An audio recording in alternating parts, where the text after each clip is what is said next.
this was really just a regular flight. The takeoff was pretty smooth, and up until the time of the initial explosion, everything seemed to be going completely normal for the most part, until, of course, we heard that first explosion, and slowly after that, then all of the oxygen masks deployed. And then moments later from there, we heard another explosion, and that was the window on the left side of the plane that went out. And I was just about 2 or 3 rows back on the right side of the plane, and witnessed it all. And absolutely terrifying. I mean, particularly, of course, for those passengers in row 14. The plane engine, the fan blade broke off, and some shrapnel hit that window. It broke, and then, of course, this poor passenger who was almost sucked out of the plane. Did you witness that as other passengers held on to her? Yeah, so everything happened so quickly. From the initial boom from the engine to the oxygen mask deploying, and then hearing the explosion and being able to see that from my window, it of course caused a huge panic on the plane.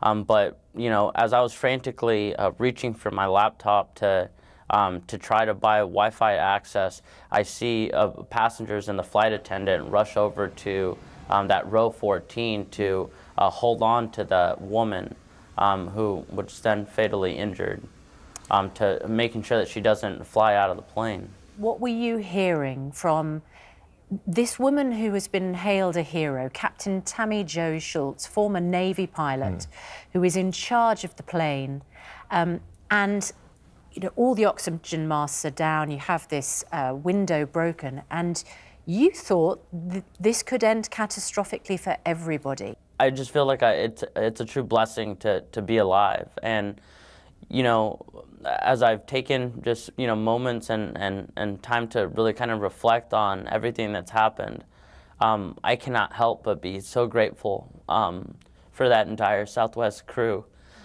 For keeping us all alive. I think that, it could have ended like incredibly worse, but luckily, I come to find out we had this amazing, former fighter jet pilot that was able to securely land and bring us home. But as that was happening, I was convinced that, these were my last moments on Earth.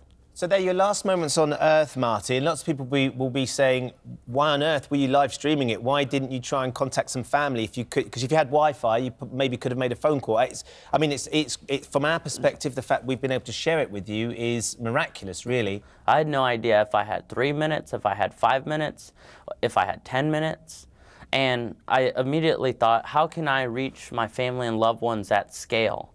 I didn't care about reaching strangers. I would later find out that, this live stream would be, viewed across the world, and that wasn't my intent to live stream my death. Like, that was the quickest and easiest way for me to reach the people that I loved and the people that care about me quickly and en masse, as opposed to just being able to get out a few messages to my mom or dad or little brother or sisters back home. When Captain Tammy Jo Schultz eventually landed, what was that moment like for everybody when you knew you were safely on the ground? It was just like a complete sigh of relief. I don't think anybody goes through that experience thinking that they're gonna walk away living. And as we were instructed to brace for landing, I remember getting so emotional, thinking that these were going to be my final moments, alive. And, it was only until the plane just stopped immediately, there was just this huge sigh of relief, and people were crying and emotional. And I remember being on the phone and just like being so grateful to be alive and to have survived, this experience. I think, I walk away from this feeling like I have a second shot at life, truly. And undoubtedly, you're going to make the most of it. You landed in Philadelphia, of course, but you're in New York now. Did you have to get back on a plane to fly home, or did you go via coach or train? I took a car back to New York City. You know, I was with a colleague and who was traveling, and he was right next to me, and he'd hopped on a plane back home, but I didn't feel comfortable hopping on a flight quite yet. But you know, people have asked me if I plan on flying again, and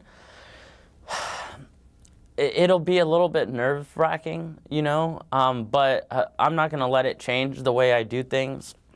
I'm back and forth from Dallas to New York quite a bit, so you know, I imagine it's going to be a little nerve-wracking getting on the plane as I fly home to Dallas later, either today or tomorrow. But it just makes me be a lot more mindful of really kind of counting my blessings.